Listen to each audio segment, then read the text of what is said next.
prayer. Joel's got a couple things he'd like to discuss, and then we'll get into our text. Would you bow with me? Our dear God, we thank you for the blessings of this first day. What a blessing and what a joy it is for us to come together as your people, to lift up our hearts and worship to you, and now to open your word and allow you to speak to us. We thank you, Father, for the great wisdom that your word possesses, the timelessness that it has to permeate centuries and millennia and time and place and culture, and its wisdom is from beginning to end. So may we listen to your voice as we study your word this evening. Be with us and bless us as we seek to grow in knowledge, and help us to look for ways for your word to work in our life and change us, not just inform our mind, but change our hearts. As we look at the mirror of your word, help us with making needed changes that we see. Bless us all as we study together. In Jesus' name, amen. Amen. All right, so I think Wednesday night, Luke at one point near the end of class had again reiterated what we've talked about several times. Like this is very much you get out of it what you put into it. And I don't know about you, but this study has probably been the best study of the Old Testament I think we've ever done, in that it's slow enough that it can be really deep, but it's fast enough that you don't get too terribly bogged down. Is that better? How about over here? Okay. So in thinking about that, and I think for all of us, just human nature is if you're teaching, you're going to study more than you would ordinarily. So in thinking about covering this material and how much is in this section tonight, I wanted to start here and kind of think about a learning goal or a learning target or something like that, because we talked about this, but as we go through this, the overall purpose of this study is first to know and be able to tell a Bible story, right? That ought to be something we can do. And knowing the story helps us place it together. But if that's where it ends, then it's just a story. The second part of that is hopefully as we've gone through and seen this and studied this, we are seeing more and more God's plan for redeeming man unfolding. And you see that in echoes and shadows and things that come up in physical things through the Old Testament and through Moses' law that we know become spiritual truths in the New Testament. And knowing that, seeing that redeeming of man coming to friend Jesus is an important part. But ultimately, this is the final goal for all of us, right? Is we should be able to, by being able to tell the Bible story and being able to understand the unfolding of God's redeeming plan, we should be able to apply those truths to our own life, and then we should be able to share those truths through the gospel to people we come into contact with, right? And so I just thought that was a good place to start tonight. As I was reading through everything, I came across this quote from Bob Waldron that I thought was pretty significant in terms of a jumping off place for tonight. Because for me, the study tonight, especially chapter 11 and 12, had a lot to say to Joel Dixon, and I think has a lot to say to all of us about who we are and what we do and how we conduct ourselves. So Waldron said, the rest of their history after leaving Sinai could have been so very different if they had only heeded the warnings given. Unfortunately, they ignored the evidence before them and too often walked in their own heedless path. Let us learn lessons from their mistakes. The choice before us is as clear-cut, even though specific promises that were made to them were more physical in nature, while ours are more spiritual. Doesn't that apply to every one of us? Couldn't you say the rest of our history could have been so very different if we had only heeded the blessings and the cursings? And so as we go into this study tonight, I think that's a worthwhile thing to consider. I think there's lots of applications for us tonight. I think there's lessons in here about trusting God and Israel not trusting God, right? And that speaks to us. I think there's lots of lessons in tonight's text about complaining and God's opinion. God talks a lot in the Old Testament and the New Testament about complaining. And then there's a ton, I think, that how much our perspective changes based on our circumstances. And I think that's an important takeaway for this.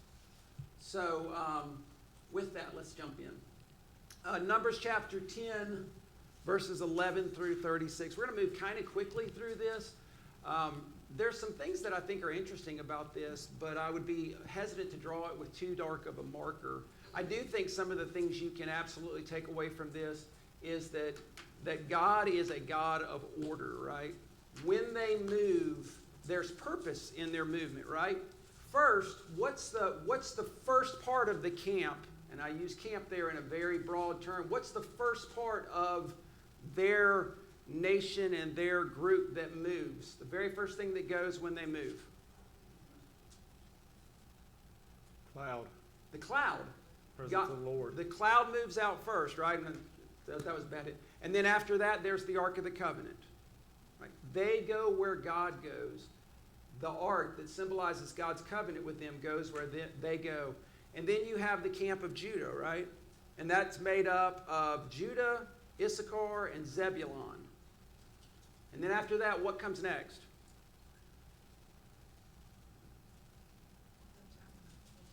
Levites and the Yeah. tabernacle. Yeah, the Gershonites and the Merarites. The tabernacle, they were responsible for the physical structure of the tabernacle, the tinning and the poles that made the tabernacle, and they went next. And that was Levi's eldest and youngest son, their descendants. And then the camp of Reuben, which was made up of Reuben, Simeon, and Gad. And then after that, what came next? Yeah, the holy things that went in the tabernacle. And even that, I think there's purpose in that, right? By the time they came to a resting place, the tabernacle could be erected so that when the holy things got there, they weren't just stacked up, sitting out and getting dirty. They were able to be treated with the reverence and purpose that they were intended, and they were able to be moved into the tabernacle.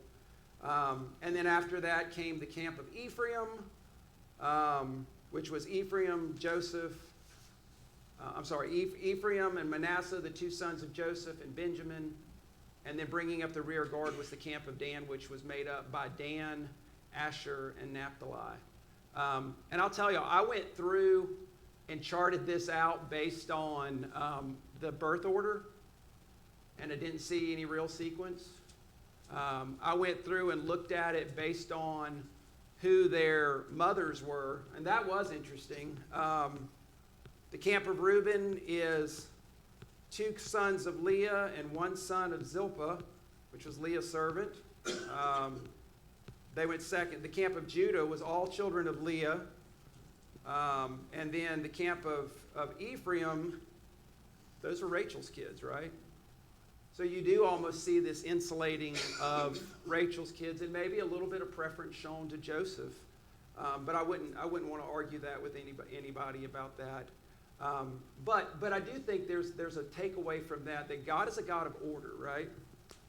And He's a God of purpose. So as we act as a church and as elders make decisions for a local church, it's important that those things are purposeful and intentional. Something that stood out to me, Joel, just kind of pushing on and further into chapter 10 near the end. I don't know that I really noticed this, at least in the detail that I had before. I might have been vaguely aware of it in the back of my mind. In verses 29 through 32, who does Moses invite along? Yeah, his brother-in-law, his name's Hobab. He's the son of Reuel or Jethro. And he says, hey, well, this guy, he's a Midianite, so he's familiar with the terrain. He says, hey, you can be eyes for us to help us see pasture land, see water. And so he invites him in. And initially, Hobab says, I'm going to go back to my people, because he wasn't part of the Israelites. He was from the people of Midian. And Moses presses him again really hard. And you don't find out his response. It just he invites him. He says no. He invites him and kind of pushes on him quite a bit. And you don't hear him turn him down again. Well, what's interesting when you get to the book of Judges chapter 1 and Judges chapter 4, it looks like he did go with Moses and with the Israelites. And it's interesting the way that Moses tried to entice him along. He said, you'll be able to share in the blessings of God, of Yahweh. As Yahweh blesses us, we will bless you. And so, I think about that, and I think about evangelism. Isn't that what it is? It's God's people saying to those who are outside of the covenant relationship, hey, you come in, you be a part of us, you enjoy the blessings that God has to give. That's kind of what I see happening here with Hobab. And it appears that he's living amongst the people of Judah later in the book of Judges. And while they aren't nationally Israelites, they have joined themselves to the people of God. And there's blessings when you join yourself to God's people. I found that to be an interesting text, kind of placed here in the middle of all of these details. Well, and then the last thing I would say about chapter 10, besides that is an interesting point, and it's a good reminder that there were people who chose to go along with Israel. Not all of them were good, as we're going to see, though. We'll see. Not all of them were good influences. But I do think the very end of chapter 10 is interesting. Whenever they start to head out, Moses says, "Rise up, O Lord, let your enemies be scattered, and let those who hate you flee before you." That's kind of a mission statement for where God's sending them, right? He's sending them to take the land. He says it every time the camp moves, but the people ignore it. The people fail to hear the mission, or they fail to stick to it for reasons that we'll start talking about tonight. Anything else that stuck out to anybody about chapter 10 before we move on? It's always interesting that Judah is the first one. I think there's symbolism there. And it's also interesting that Reuben is the head of the second group, and there's sort of a message there to him, too, that he lost that opportunity for his birthright, right? Yep. Thank you. I meant to say that. All right, chapter 11 begins. They do not begin strong. They kind of start off on a downhill slope, and it just really doesn't get any better from there. You know, the first 3 verses of chapter 11.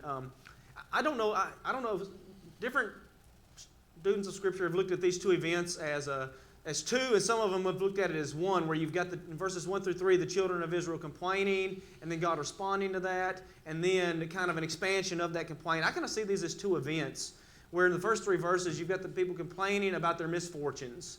And, whenever they do that, God responds, and what he does is he sends fire down into the outskirts of the camp.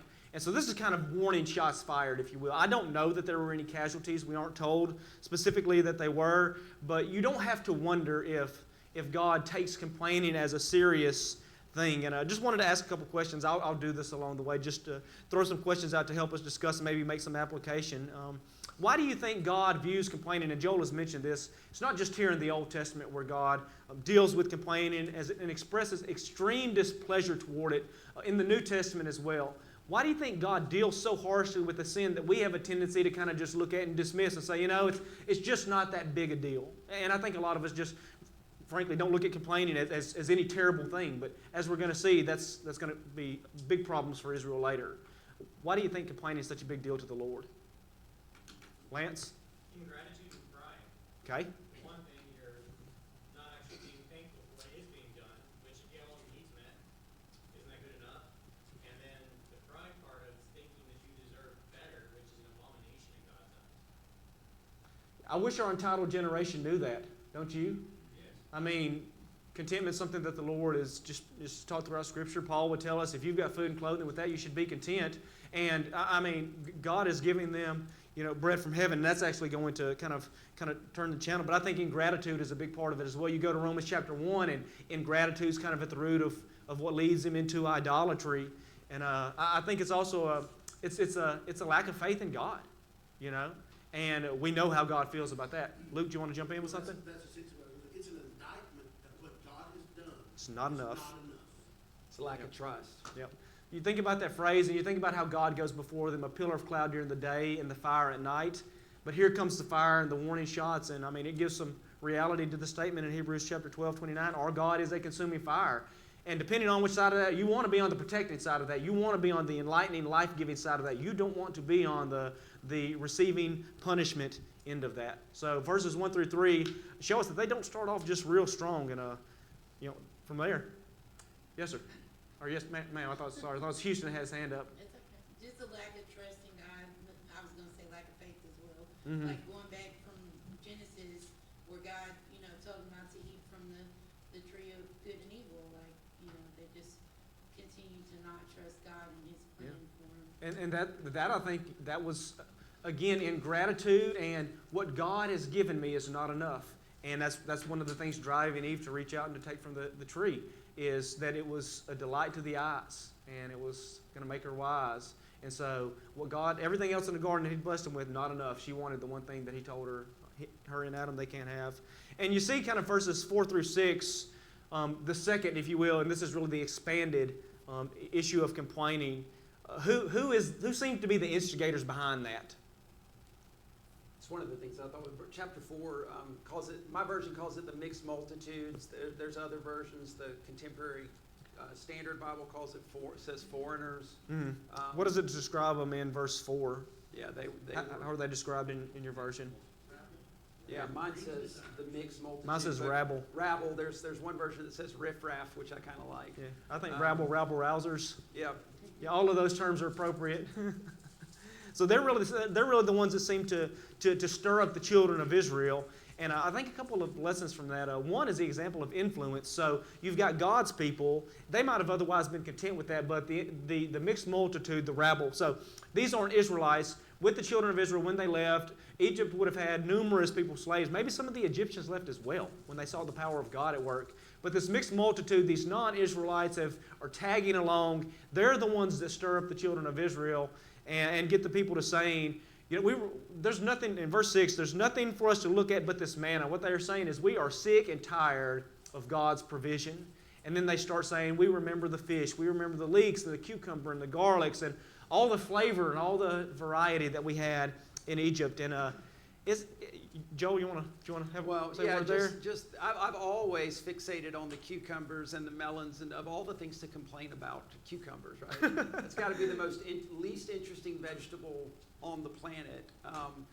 But the thing that got me this time is we remember the fish which we ate freely. Like, you talk about recasting your perspective. They were slaves in Egypt. And if I'm right, going back to chapter 10, they were 3 days into this journey from Sinai. In 3 days, they've now recast their slavery as freedom. But you think about how often we look back at sin and we look at it as freedom, right? Instead of the slavery that it is. Yeah, we romanticize the pleasures all the while forgetting, the taskmaster, the oppression, the guilt, the consequences, the bitter fruit that sin brings. Yeah, and I think they're just remembering the good of that. They don't remember all of the pain and how they cried out to God in that time because of their misery, and God heard them and delivered them from that. Lance? In verse 4, my NASB, it describes the rabble as having greedy desires. Yes, strong craving. And so that's something to take away too.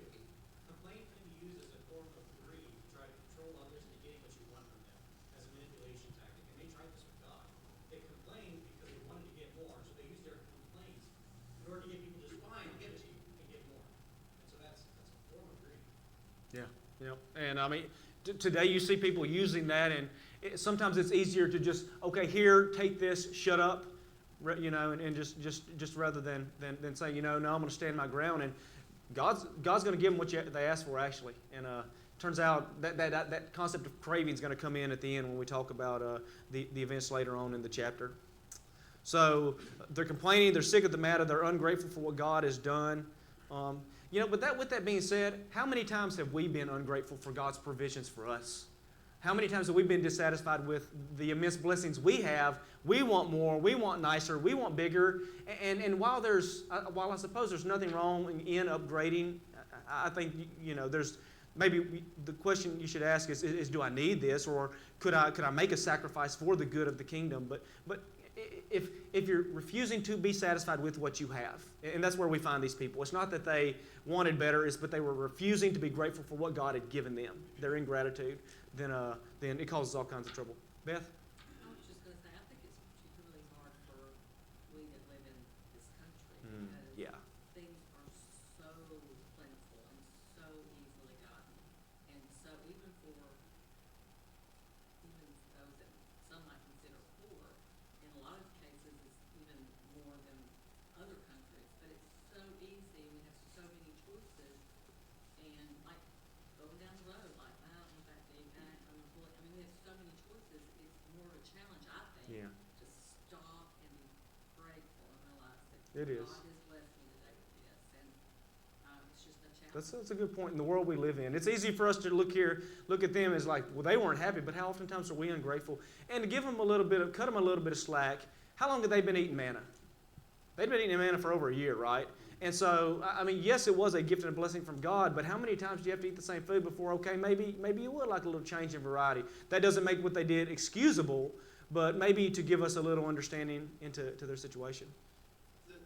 In these complaints, there's a dichotomy that's being set up with despising what God has done and romanticizing the nation that murdered our children that caused Moses to be thrown to the Nile. And then turn around and call God, to point at God and, Yeah, we're going to choose Egypt, which made us sacrifice our sons over what God is doing.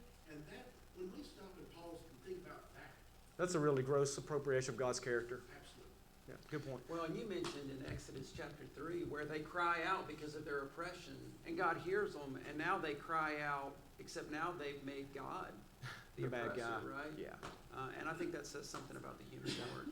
So with that being said, Moses kind of says we're going to move through this next section kind of quickly. Verses 10 through 15, Moses hears their complaint, and he's overburdened by this. He's weighed down by how am I going to deal with this? And then in verse 15, he's ready to God, you can just put me out of my misery if you're going to make me deal with this. So kind of the old Moses coming out, isn't it, a little bit? So do not let me see my own wretchedness, take my own life. And so you see how heavily the burden of the people's weighing on him. I think about elderships and how oftentimes when elderships have to step into a situation, it's not a positive situation. Sometimes it's dealing with problems, solving troubles.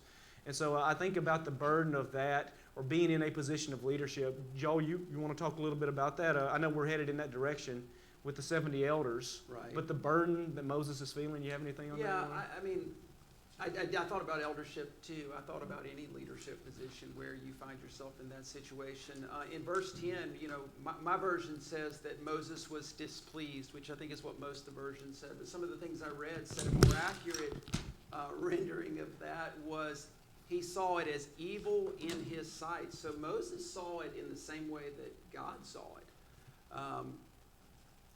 And that burden. But we can also see where Israel at times grieves God, right? And so it is interesting to me here that God doesn't criticize Moses. Instead, he sympathizes with his weaknesses. And he equips him with, turns out, 72 people who are going to help him with it. And I think that you can see that structure in the church too, that you do have an eldership, but then you have deacons and you have saints that should all be parts of that body that are each doing their respective part so that the body can function, right? So the 70, verses 16 through 30, talk about how God is going to, he listens to Moses' complaint and he appoints 70 elders, 70 or 72. You think that, did you get the sense 70 went out and 2 were in the camp that started prophesying? I took it that they selected, maybe there were 72 named and then they selected those 70, but God wanted Eldad and Medad to have that role too. So it seems like, I did think it was interesting in verse 25 that they prophesied, but it specifies they never did it again, right? Mm-hmm. So it becomes a lot like New Testament miracles. Yeah. It seems like the prophecy was to attest that these men were God approved. Right. Yeah, and you think about that, Moses was the voice for God. He was, and so I think that's why the point is made. They didn't continue prophesying. They did prophesy for a time, and I think that indicated they were chosen by God. That was the validation. Oftentimes miracles in the New Testament would accompany the gospel for the benefit of validating the integrity of the message. And these men prophesied, and so that's God's validation, his stamp of approval, saying, these have my divine approval to serve in this role of a judge. But they never did it again because Moses was to be seen as the voice of God. And so we see it's not good for us to bear our burdens alone. And Moses was bearing up underneath the heavy burden, and so God gives him help. Verses 18 to 23, kind of in the midst of that. And one more thing on the elders. How did God empower them? What were the details that were used to describe how God was going to empower them and equip them to serve alongside Moses? I'm going to take what and give it to them? Yeah, I'm going to take some of the Spirit that's on you, and I'm going to give it to them. Okay, and so I think that's an indication that, that's one of the things we see in the New Testament is the Spirit is the one that equips these prophets in this particular instance to have the things that they need to be able to serve and to help alongside of Moses. So kind of sandwiched in the middle of that in verses 18 through 23 is the promise of meat. So remember, that's what they're fussing about the entire time. We remember the fish that we ate in Egypt as much as we wanted. And so God says, I'm going to give you meat. And Moses kind of asked a strange question. He said in verse 21, how am I going to feed 600,000 men? So, how quickly he is forgotten. Because as God performed a miracle of meat, giving the people meat at this point in time, I mean, back in Exodus, right? He already has done it once, hasn't he? He did it with the quail. That's what he's going to do again. And so Exodus 16:13, God has already done this before. And so Moses, you can see when you're under the burden of hardship, sometimes it's hard to see. You lose your perspective. And Moses seems to have lost his forgetting that God has already done this before. And verse 23, is the Lord's hand shortened? Does this sound like it's too hard for me, Moses? Have you really forgotten all of the things that you've seen? I love there, though, the humanity that you get to see in Moses, Yeah. that he's like us, and he has weak moments where it gets the better of him. You lose sight sometimes. We do too. We lose sight of God's working in our life. And then, and I don't want to jump ahead too much, but then I love just a little bit farther down in verses 20 and 8, you see part of the maturation of Joshua too, right? Joshua, who is fiercely loyal to Moses, takes offense that Eldad and Medad were prophesying as well, and the others were prophesying, and he says, Moses, forbid them. And I love Moses' response. I love his response when he says, are you jealous for me? Are you zealous for me? It reminded me of Mark chapter 9, where the apostles who, if you read that in context, they're arguing about who's the greatest. And then they see these people that are casting out demons in Jesus' name that are not part of their group. And they kind of bragging to Jesus that, hey, don't worry, we forbade them to continue doing that. And Jesus said, you guys have missed the point. Which I think to your point, Lance, goes, there was some pride involved in that, right?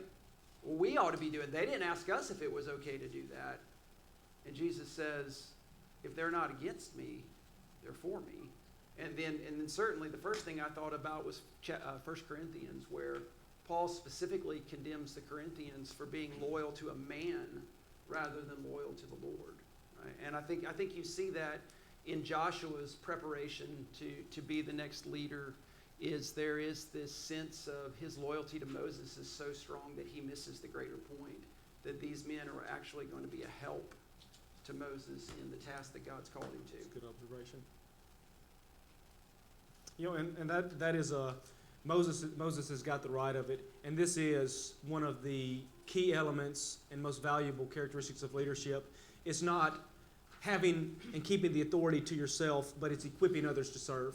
And I think about Ephesians chapter 4 and verse 12, and that's the work of leadership. That's the work of pastors and teachers, of elders and teachers and preachers, is to equip the body to be able to administer to itself, okay, and to be able to build itself up in love. And so it's not about bottlenecking all of the power with one person. And I kind of made that comment earlier about sometimes you go to places and if the preacher's gone, nobody can do anything. It doesn't need to be that way in the Lord's body. And so while you have to applaud Joshua's defensiveness and loyalty toward Moses, as Joel pointed out, this is for Moses' good, and this is ultimately for the glory of the Lord.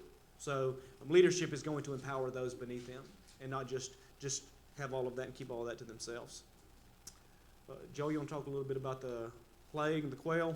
Well, the first thing I would say about that is man, what a heavy sentence it must have been when God said in verse 20, I'm going to give you what you ask for until it comes out of your nostrils and becomes loathsome to you because you've despised the Lord. And I think about in our own lives the times that God gives us what we ask for, right? You think about Romans 1. If we are rebellious, and I think it's fair to characterize Israel, at least at times, as rebellious, God gives them what they ask for. And then to what degree does he provide meat for them? You know, they're starving. All they've got is this manna, which meets all their needs. To what degree does he give them meat? You'll be sick of it. Yeah, it's all around the camp. How high? Yeah, there's a pile of dead birds 3 feet all around this camp of a couple million people, right? That's a tremendous amount of birds. And then you look in verse, at least I think, in verse 32 and 33, look at their actions. It says they stayed up all day. And then it goes on and describes them, and it says they spread them out. But I think this is really significant. They spread them out for themselves. What was their motivation in collecting this meat? Was it that, hey, this is nutritious for us and this is going to help us carry on the journey, or thanks be to God that he gave us this meat? What's their attitude toward it? Yeah. It's greed. And I started to say earlier, back in verse 4, the old King James Version, that word intense craving is lusting. And greed and lust are sort of same emotion with opposite or differing targets, right? But yeah, there's a greedy, selfish, indulgent spirit in this. And he gives them what they ask for and then strikes them with a plague. And I do think it's interesting in the process of the events that happened at this place that ends up being named Kibroth Hattava, which means graves of craving. He gave them over to the thing they wanted. But he also, in the process, purifies Israel of some of that riffraff, right? He's going to do plenty of purifying here in the next sure several is. months. So, all right, let's wrap up with. We can get most of the way through this chapter 12. I found this to be a particularly interesting chapter. Did y'all? So there's just a lot of things going on here, a lot of application for us. Just starting off in verse 1. Miriam and Aaron spoke against Moses because of the Cushite woman whom he had married, for he had married a Cushite woman. So, who is Moses' wife, his named wife? Zipporah. Do you think that's who's being talked about here? 0 chance. 0 chance? 1%. All right. I'm kind of that belief as well. Probably Zipporah's died. How old's Moses at this point? About 81, something like that. Remember, 40 years in Egypt, 40 years in Midian, and however long it took him to deliver the people, and then the time spent at Sinai, so maybe 82, maybe 83. Moses ain't no spring chicken, you know. And so Zipporah, it just seems logical in my mind that she passed away, and he's taken another wife. She's unnamed, but what we're told about her is she's a Cushite, and you carry that back to kind of where the segregation occurred of the sons of Noah. They were scattered and sent into their different region in which people emerged from them. Cush was the first son of Ham, the father of the peoples living in the southern Nile Valley. And don't some of the translations render this Ethiopian? Married an Ethiopian woman. So she's a dark-skinned woman from the location of where she's at. And really what you have here, you know, you wonder how old is the sin of racism. I mean, well, here you are. You know, from very early on, people have been looking down on others because of different cultures or different places or different color skin, and that's kind of what's happening here. That being said, I don't think racism is at the root of what's going on with Miriam and Aaron, but rather it gives an occasion for them to express some other dissatisfaction. What do you think is going on with them complaining? What's happening here? What's driving that, you think? Yeah, I think that's what it is, jealousy. So it says they were jealous, and it said they spoke against Moses. And here's an interesting phrase, and it isn't the first time it's been mentioned in this section here. It says, and the Lord heard it. Okay? Go back to the instance where they were complaining. It said, and the Lord heard it. God hears the things that we say. You know, sometimes we may say something around someone else or about someone else when they're not around to hear it, because they're not around to hear it. Nothing escapes God's ear. He hears everything that we say. I just found that to be a very sobering statement, that God hears the words that we say. And God listens when we speak against others.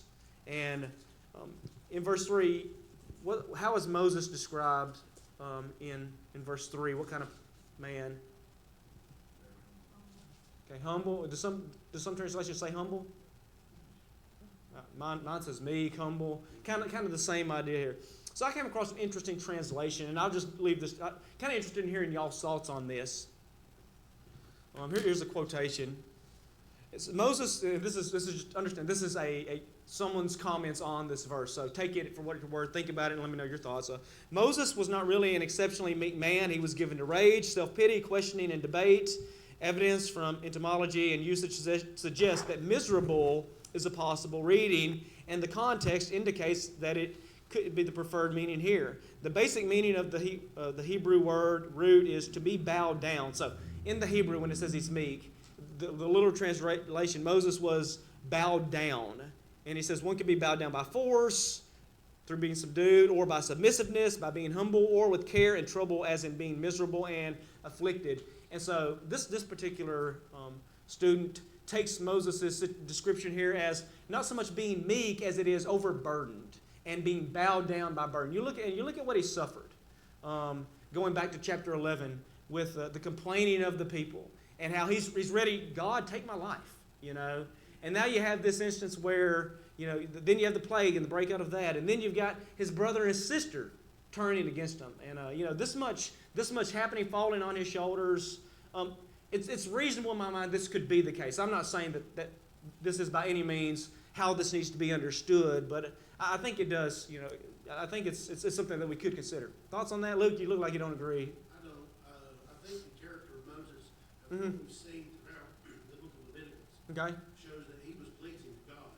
Sure. He had fellowship when no one else did. Sure. In Exodus 32, he's the one in the presence of God. Sure. The people are sinning. And given to rage, self-pity, question, he would not have been the one that God chose to lead the country or lead the nation if meekness doesn't mean what meekness means in normal circumstances. Well, I agree that Moses certainly demonstrated meek moments. Did he ever demonstrate anything opposite meekness then? For sure, he was a Yeah. man. We recognize Well, that. and I mean that's the thing that kept him out the promised land, right? As we're going to later see is him striking the rock and him elevating himself to, you know, must we bring forth water. And so I'm But it wasn't until then. it wasn't anything prior to that kept him out of the promised land. true. At what age was he then? True. We're 80 plus years and we don't have anything Sure. of a thing that would hold against him. Sure. I don't know that I would impugn and take that interpretation. of Okay. the word meek. Well, and that's not necessarily a negative thing. It's just saying he was a man that was bowed down by sorrows. And personally, I would probably be inclined toward that as well. I'm just trying to kind of get us thinking about these things, and particularly, we've already seen a demonstration of his meekness, right? When the two men start prophesying inside of the camp, you know, if Moses were arrogant and prideful by nature and given to that primarily, then he would have said, yeah, you need to quiet them. But rather he said, hey, I wish everybody was prophesying like they are, you know. So, you know, just a thought. We know that certainly Moses was bowed down, but I don't know that this necessarily detracts from the humility that he had. I think there's a difference in being bowed down with burden, Mhm. weighted, because that's what Jethro's advice was for. Yeah. Jethro gave him the advice to bring in more Yeah. counselors. You're going to be weary, Mhm. and we get that. But the idea of giving to rage, self-pity, and questioning, he wouldn't have been the one standing there during the ordination of the priest and Well, helping administer in that same. I feel like those probably were fair descriptions over the course of his life, but not the character as a whole. But there were moments of those things, I do believe. Lance? Well, this is where the assumptions of the word, how people take that word and twist it into play. Because the word meek and rage are not contradictory. Jesus was very humble. I would say he was the most humble man. He had moments of rage because they were not treating his father's house correctly. So rage is not always contrary to meekness. True. Self-pity. Jesus prayed, not let this cup pass from me. It wasn't about just him. He said, not my will but yours. So feeling like this is hard is not contrary to meekness necessarily. Asking questions, not understanding, that's again not contrary to meekness. So this is kind of where you got this picture in your mind for the word, and then you say, well, I find some examples which I don't think are that word, therefore is not that person. And it's like, well, no, you can be very humble and not let anybody argue with what God says. That is humility, actually, because it's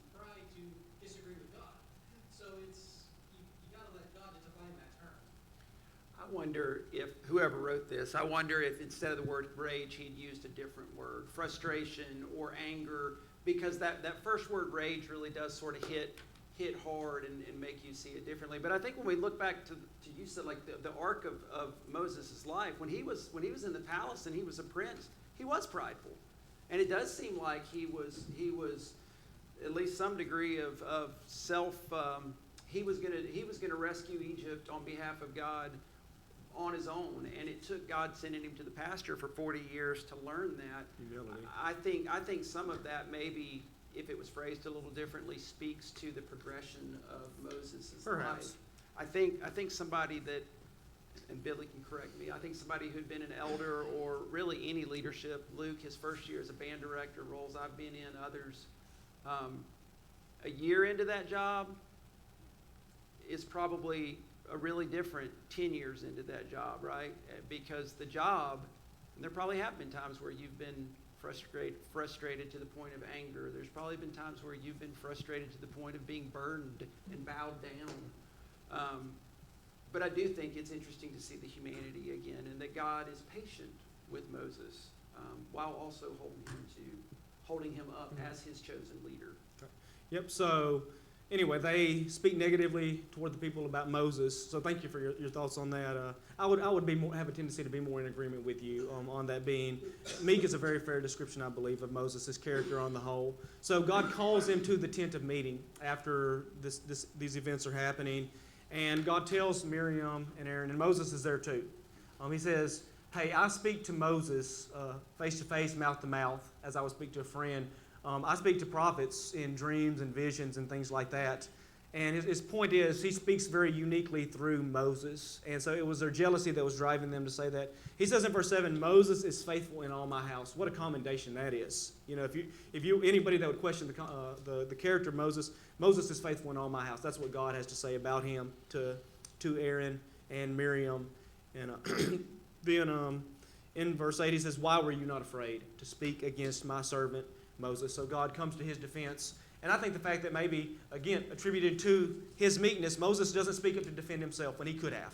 And yet God is willing to do that for him. And verse 10, the anger of the Lord, verse 9, the anger of the Lord was kindled against him. Miriam was leprous whenever the Lord's presence departed. And I did want to get to this question, kind of just want to hear your thoughts in wrapping up. Why is Miriam punished with leprosy but not Aaron? Anybody want to tackle that? All right. I think that's a significant component as to why she was struck with leprosy and not him. It's not that God's got something against women, but he's protecting the high priesthood, if you will. And for Aaron to become leprous or unclean would have rendered him unable to serve, but it also, I think, probably would have undermined the high priesthood itself. And so Miriam, in turn, is struck. You also see her name mentioned first, and so we don't get this into English so much, but linguistically there are some things that point to the fact that she might have been the primary instigator in that. And I kind of got a theory about Aaron. I may have to save that for another time, but